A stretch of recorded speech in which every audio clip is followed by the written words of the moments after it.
preparação, vamos falar do que aconteceu, porque depois que você viu a última vez no Monster, você deu uma sumida de novo, assim. Aí você depois explicou que você teve uma síndrome do Foi desenvolver pânico. um bagulho zoadíssimo. Como é que foi essa parada aí?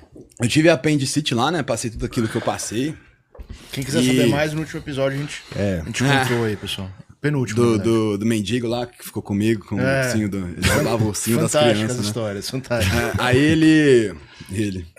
Aí, depois disso, eu saí de lá com uma vontade de viver imensa, né? E de desejar... Eu nunca desejei vida, eu desejava sentimentos específicos. Eu queria ser feliz, eu queria ser bem-sucedido, eu tinha apego a essas coisas. Depois eu parei, eu passei a ter apego pela vida. Só que o apego pela vida vinha com medo de morte também. Eu tinha muito medo de morrer desde que eu saí de lá. E isso veio me acompanhando. E eu sou um cara que eu tenho um abuso de substâncias, como qualquer outro fisiculturista, no meu currículo, né? Eu tenho ali não só esteroides. Anos de esteroides. E eu nunca fui de drogas recreativas. Eu fumei maconha por muito tempo. Quanto tempo de maconha? Foi uns 10 anos. Porque quando eu era um menino que eu queria casar virgem. Eu não bebia, eu não usava droga, eu não saía. Só que a solidão começou a bater forte. Porque eu era um adolescente e eu tava acostumado, porque eu era bonitinho, não sei o quê, bem envolvido. E agora eu já não saía mais com os meus amigos, eu não fazia nada, eu tava me sentindo sozinho. E na época eu tava com um coach que fumava maconha e tal, atleta do meio, e eu fiquei sabendo disso, né? E eu queria saber se tinha alguma coisa, porque comer não podia, era proibido, entendeu? Eu não ia fazer uma refeição livre, eu era igual o Cruz, né? Não faço refeição livre. Aí eu também não saía, não dormia tarde, como é que eu podia viver com as outras pessoas? Vou chamar a pessoa pra fazer o quê? Conversar comigo? De 19 anos, né? Como socializar. Como é que a gente vai socializar? Então a maconha virou uma ponte, porque aí eu descobri que a galera na Califórnia fuma, que os atletas todos fumam, e que existiu ainda até benefício. Aí eu comecei como um bom nerd, estudar a substância e tentar validar aquilo pra mim, e incluir aquilo pra mim como o principal benefício de eu conseguir ter um crossover ali, não a ponte, pra poder alcançar os outros seres humanos, né? De eu ter quer comer? Não, quer sair? Não, quer fumar um beck? Tá, vamos fumar um beck, entendeu? E aí eu comecei a adicionar isso na minha rotina. No início era sensacional, maravilhoso, né? Eu fumava e as coisas ficavam em slow motion, rachava o bico. Aí depois de um tempo era meio a meio, era sortido. Às vezes era bom, às vezes era ruim. Dá bad, né? às vezes. E eu...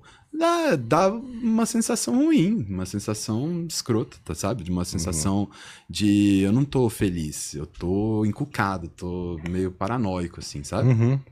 Mas é uma sensação ruim, de ansiedade. E aí, depois de um tempo, passou a só dar ansiedade, né? E o John Dewitt é um outro nerd do bodybuilding também, da gringa, né? E ele fala sobre... Ele era 212 e agora tá na Open. Ele tem a J3U... Então, ele que subiu agora na Open, né? Ele é muito bom. Ele é bom, ele era da 212. Caralho. Ele tem a J3U University, que é um curso, comunidade ali, voltado pra ensinar bodybuilding, né? Por isso que eu falo pra vocês, aprende inglês.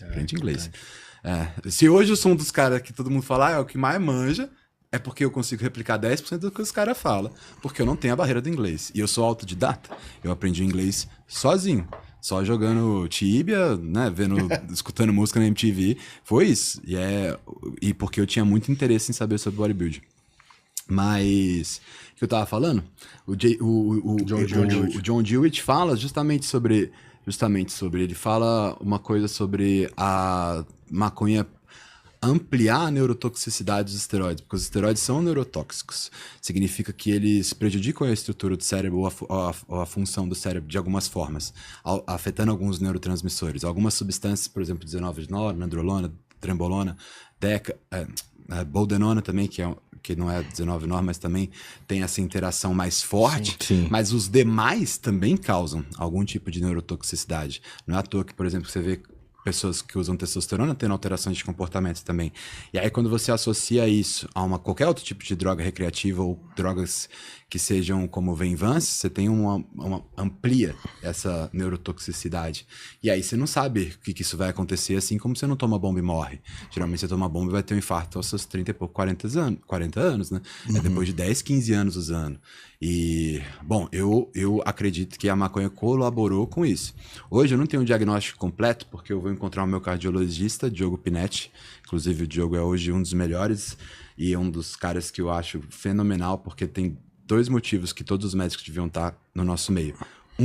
porque a gente precisa. 2, porque tem muito dinheiro aqui, tá ligado? E se a gente tivesse médicos que tivessem menos a fim de julgar e de fazer moralismo barato, sendo que médico também é igual bodybuilder. Os caras têm tanto histórico de droga e abuso quanto a gente. Sim, com certeza. Em vez deles Os médicos são os mais porra louca, os caras têm a prescrição na mão, tudo na mão, porra. Tem. Mas cara. E caras a loucos que eu conheço rotina, são médicos, a né? rotina de médico, plantão, o convívio, tudo favorece para que seja uma vida não saudável. O cara também. tem que fazer plantão lá de mais de 24 horas, ó, o cara vai ficar acordado com um cafezinho. No geral, Jesus ensina isso, né? Tipo, não se julga. Não se julga. O nosso médico é sincero do que ele faz. É o Dr. Armand. O Dr. Armand, Dr. Armand abre o jogo. E o Diogo, melhor por de mais que todos. ele seja um cara, né, tipo, meio mais caretão, ele é totalmente bacana, velho. Ele ajuda muito.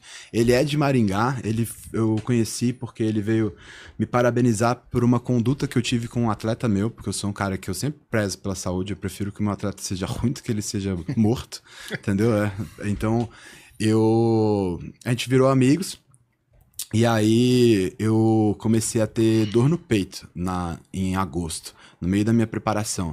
No meio da minha preparação tinha Agora, somado, em agosto? eu já tinha parado de fumar, eu não fumava mais, mas no meio da preparação eu tava me preparando sozinho. E como era uma preparação que eu tava fazendo muito na emoção, porque eu saí do hospital Mas naquela você fúria. quis Eu saí do acelerar. hospital com a minha barriga aberta, né? Não, e você falou aqui que você queria acelerar a quantidade boa de primo, né? Texto. Pra poder experimentar tudo isso, porque eu tava me preparando sozinho também, e eu queria experimentar e fazer tudo que eu tava estudando em mim, e acompanhar isso pelos meus exames e tal, e ver o que queria alterar, e não durou muito, porque no meio dessa preparação, quando eu inseri trembolona, por exemplo, por algumas semanas só, eu não cheguei a usar mais que 2 semanas, eu já comecei a ter problemas para dormir. E aí, esses problemas para dormir já começaram a me prejudicar e eu comecei a usar maconha de novo, né? Eu não fumava mais. Comecei a usar com o intuito de dormir, porque eu estava numa produtividade muito boa, não gostaria de prejudicar isso. Então, eu inseri e eu acho que aí juntou tudo. Juntou o trauma do hospital, né? O medo de morrer constante. Porque lembra que eu vim aqui, eu falei que eu sinto que a morte está do meu lado o tempo todo? Sim, sim. Eu não tenho um segundo que eu não penso nisso. E aí, quando eu tava nessa fase, sem dormir, né, a neurotoxicidade das substâncias, o trauma, eu comecei a ter dor no peito, mano. E eu não conseguia me ver ansioso, até porque... Desculpa, como é que era? Era uma dor constante? Era Eram umas pontadas e parava? Aí é foda, hein? Era umas Já pontadas. senti isso aí. E Mas aí... isso era outros motivos. Era difícil imagina Quando só liguei o pro medo. Zambrota lá. Porque depois de tantas vezes que eu tive dor e eu fui pro hospital, e eu também falava, foda-se, né? Mas da última vez eu morri. E aí eu pensei, e se for? Não, e todo bodybuilder tem isso, né? Chegou a conta, fudeu, Chegou, é agora. Sempre. chegou. É agora.